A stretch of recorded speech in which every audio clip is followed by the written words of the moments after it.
ඔයා කවදා හරි හිතලා තියෙනවද අපි මේ පෘථිවියේ කොච්චර දේවල් ගැන දන්නවද කියලා? අපි අඟහරු වලට රොකට් යවනවා. ආලෝක වර්ෂ ගාණක් ඈත තියෙන ග්‍රහලෝක දිහාත් බලනවා. ඒත් අපේ පෘථිවියේ විශාල අඳුරු අමුතු ලෝකයක් තියෙනවා කියලා නිකමටවත් හිතුවද? ඒක තියෙන්නේ අඩි දහස් ගණනක් ගැඹුරු මුහුදට යටින්. හිතන්න, ඒ ලෝකය සම්පූර්ණයෙන්ම අඳුරුයි. හිඩුවෙලියේ එතනට කවදාවත් ඇවිත් නැහැ. එතන තියෙන පීඩනය කොච්චරද කියනවනම් අපේ වාහනයක් වුණත් පීස් එකක් වගේ පොඩි කරලා දාන්න පුළුවන්. උෂ්ණත්වය සෙල්සියස් අංශක 4ට වඩා අඩුයි. ඒ වගේ මාරක පරිසරයක ජීවත් වෙන සත්තු ගැන බැලුවොත් ඔවුන් සාමාන්‍ය විදියට ඉන්න පුළුවන්ද? බැහැ. ඒ සත්තු පෙනුමෙන් හැසිරීමෙන් ජීවත් වෙන විදිය අපිට හීනකින්වත් හිතාගන්න බැරි තරම්ම අමුතුයි. ඒ ජීවීන්ගේ ඇඟේ එළියක් තියෙනවා. ඇස් ටෙලස්කෝප් වගේ හැදිලා තියෙනවා. සමහර සතුන්ගේ කටවල් තියෙනවා මුළු ඇඟටම වඩා ලොකුයි. ඒ ජීවීන් මේ පෘථිවියේ නීති රීතීන් අභියෝගයට ලක් කරනවා. මේ වීඩියෝ එක අවසානයේදී ඔයාට තේරෙවි අපි තාම මේ පෘථිවිය ගැන දන්නේ කොච්චර පොඩි ප්‍රමාණයක්ද කියලා. ඒ නිසා අද අපි මේ ගමන යන්නේ මීටර් 200කට වඩා පහළට ගැඹුරු සාගරයේ තියෙන අමුතු භයානක ඒ වගේම පුදුමාකාර ජීවීන් හොයාගෙන.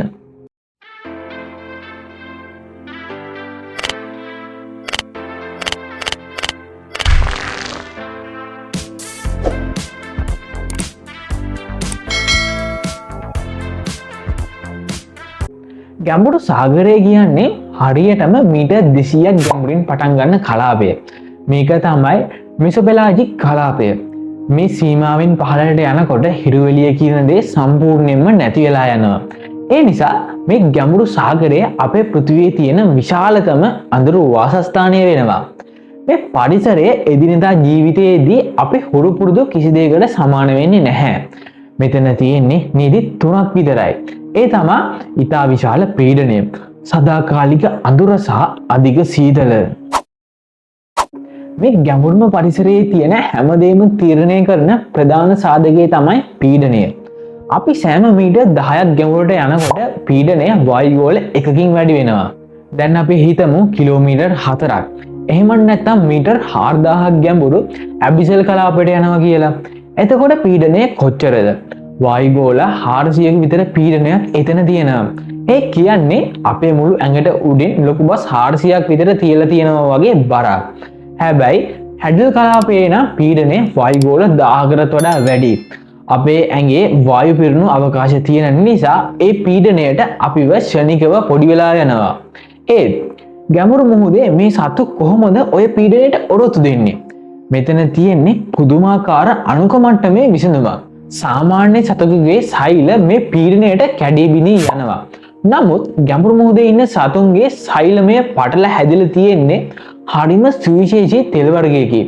ඒ වගේම එයාලගේ ශරීරයේ තියෙන ප්‍රෝටීන් වර්ග කැඩී යන්නේ නැති වෙන්න එයාලගේ සෛල තුළ පීසොලයිට් කියන රසායනික සංයෝග වර්ගයක් තියෙනවා. මේවා හරියට ප්‍රෝටීන් වලට දාන ආරක්ෂිත ආවරණයක් වගේ. ඒ වගේම සමහර සතුන්ගේ එන්සයිම පවා මතු පිටට වඩා ගැඹුරු පීඩනයේදී හොඳින් වැඩ කරනවා කියලා හොයාගෙන තියෙනවා.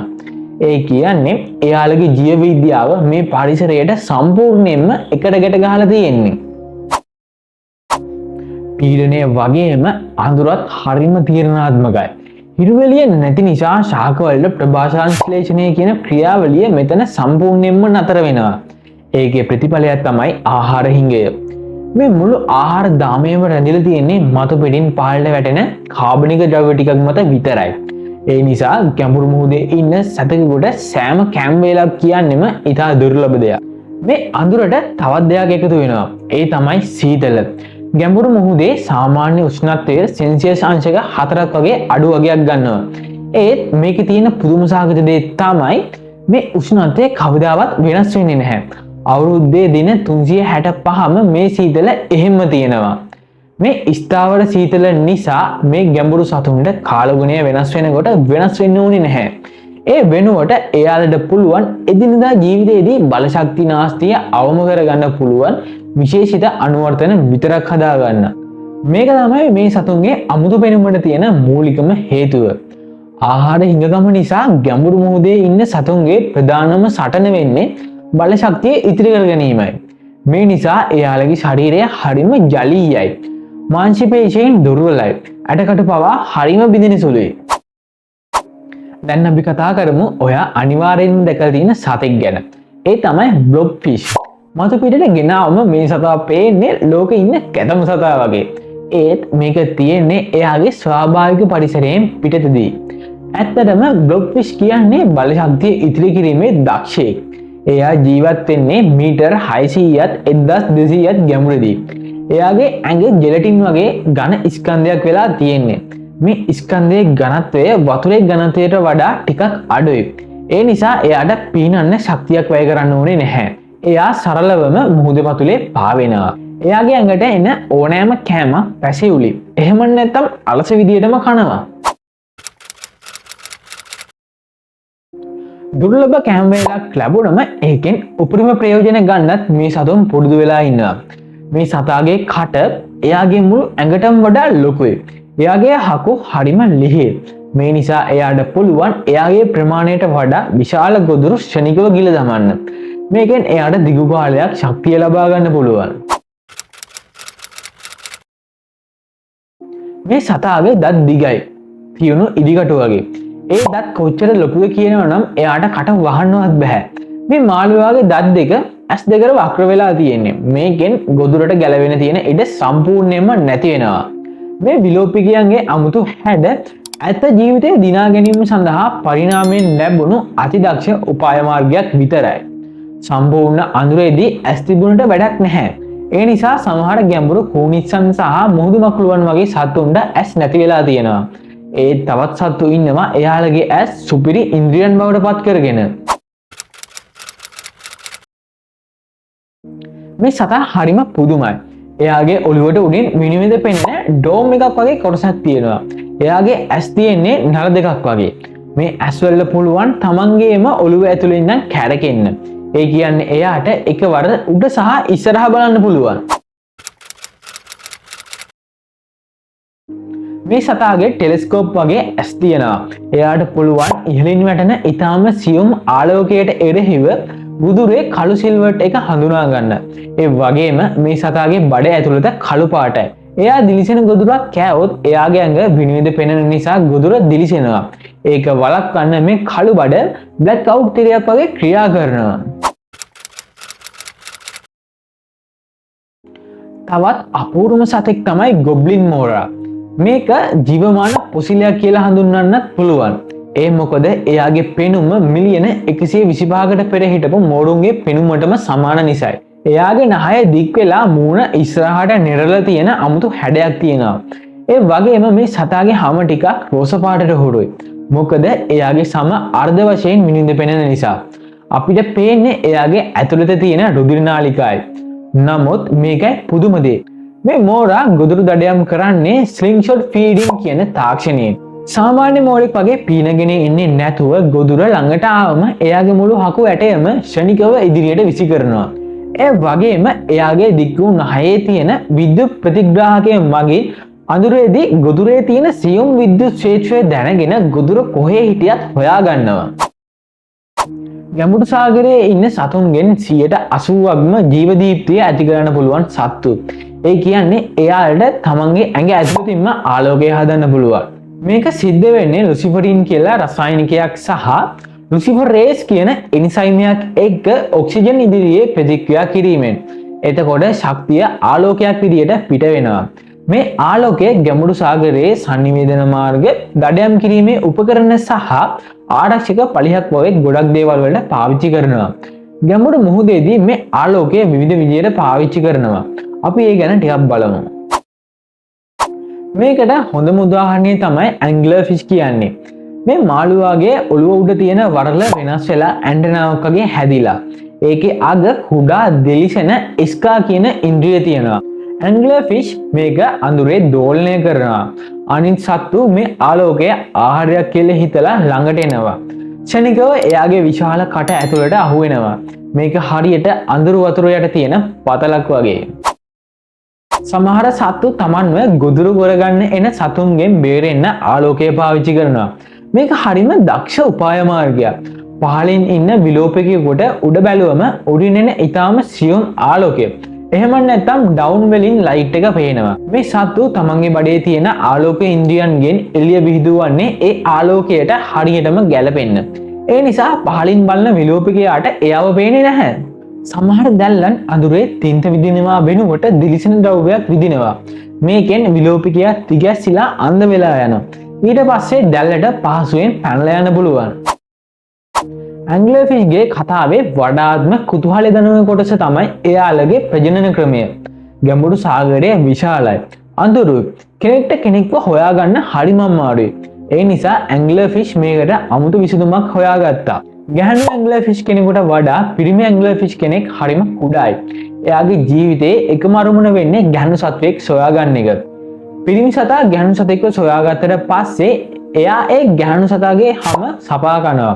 ටික කාලෙකින් මේ පිරිමි සතා ගැහැණු සතාගේ ශරීරයත් එක්ක ස්ථිරවම එකතු වෙනවා. එයාලගේ රුධිර සැපයුම එකට එකතු වෙනවා. ඊට පස්සේ පිරිමි සතාගේ ඇඟේ තියෙන ඇස්, වරල්, කට වගේ දේවල් ටිකෙන් ටික නැති වෙලා යනවා. අන්තිමට ඉතුරු වෙන්නේ ගැහැණු සතාට අවශ්‍ය වෙලාවට ශුක්‍රාණු සපය ගන්න පුළුවන් වෘෂණ දෙකක් විතරයි. මේක හරිම සංකීර්ණයි වගේම තරමක් භයානකයි. ඒත් මේක ගැඹුරු සාගරයේදී ප්‍රජනන ක්‍රියාවලිය සාර්ථක කරගන්න තියෙන දක්ෂ සහ බලශක්ති කාර්යක්ෂම උපාය මාර්ගයක්. මේ වෙනතෙක් අපි කතා කළේ ගැඹුරු සාගරයේ තියෙන ආහාර හිඟගම නිසා ඇතිවුණු ජීවීන් ගැන. ඒත් දැන් අපි යන්නේ ඊට හාත්පසින්ම වෙනස් ලෝකයකට. ඒ තමයි හයිඩ්‍රෝතර්මල් වෙන්ට්ස්, එහෙම නැත්නම් තාප උල්පත්. මේව තමයි ගැඹුරු මුහුදේ තියෙන ජීවයේ ඔයසිස්. මේ උල්පත් හැදෙන්නේ භූමිකම්පා තහඩු දෙකක් වෙන් වෙන තැනයි. මුහුදු ජලය පෘථිවි කබල ඇතුළට ගිහින් යටින් තියෙන ගල් ද්‍රාවක වලින් අධික ලෙස රත් වෙලා කණජ ලවණ එක්ක කණු දුමක් වගේ ආපහු පිටතට එනවා. මේක තමයි බ්ලැක් ස්මෝකර්ස් කියන්නේ.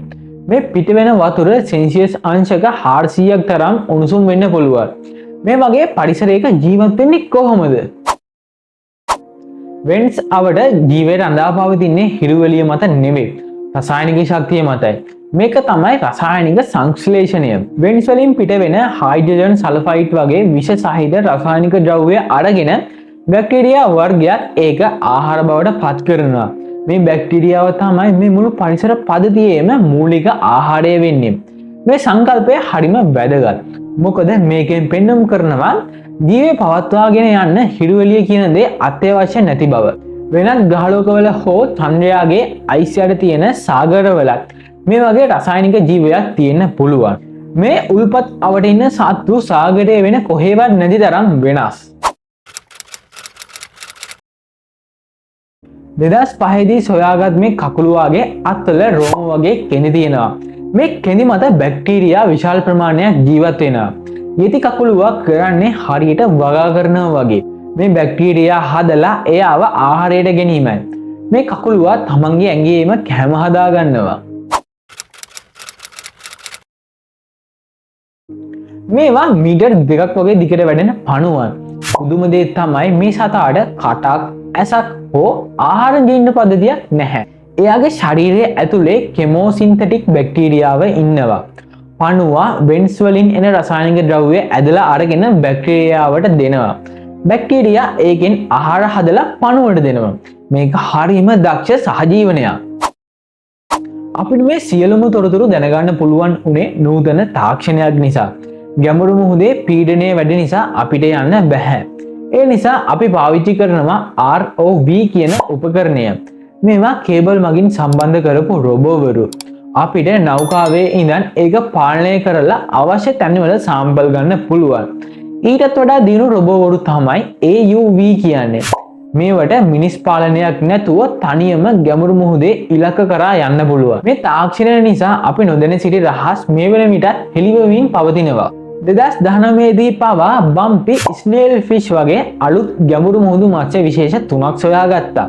මේකෙන් පෙන්වුම් කරන්නේ අපි තාමත් මේ ගැඹුරු මුහුද ගැන දන්නේ හරිම පොඩි ප්‍රමාණයක් බවයි.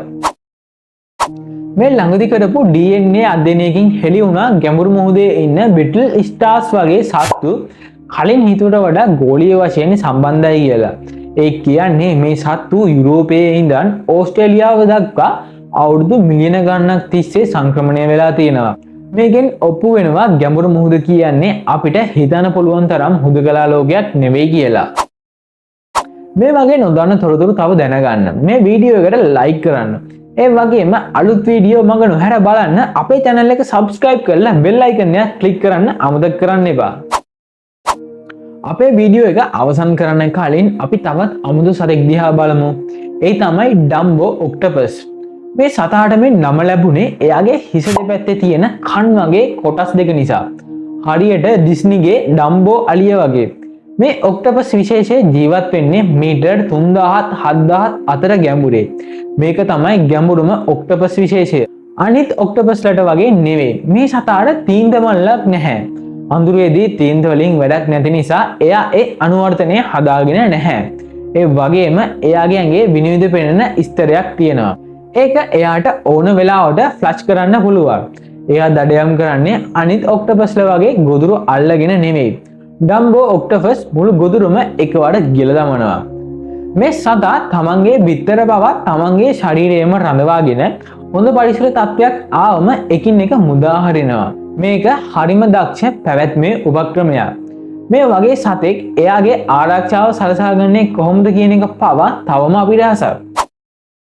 මේ පරිසරයේ කොච්චර අමාරුණත් බලන්න ජීවය කොච්චර නිර්මාණශීලී විදියට ඒකට අනුවර්තනය වෙලා තියෙනවද කියලා. ඇන්ග්ලර්ෆිෂ්ගේ විවාහය, ගොබ්ලින් මෝරාගේ ස්ලින්ෂොක් දඩයම, බ්ලොක්ෆිෂ්ගේ කම්මැලි ජීවිතය, මේ හැම අමුතු ලක්ෂණයක්ම පරිණාමයේ හරිම දක්ෂ තීරණයක්.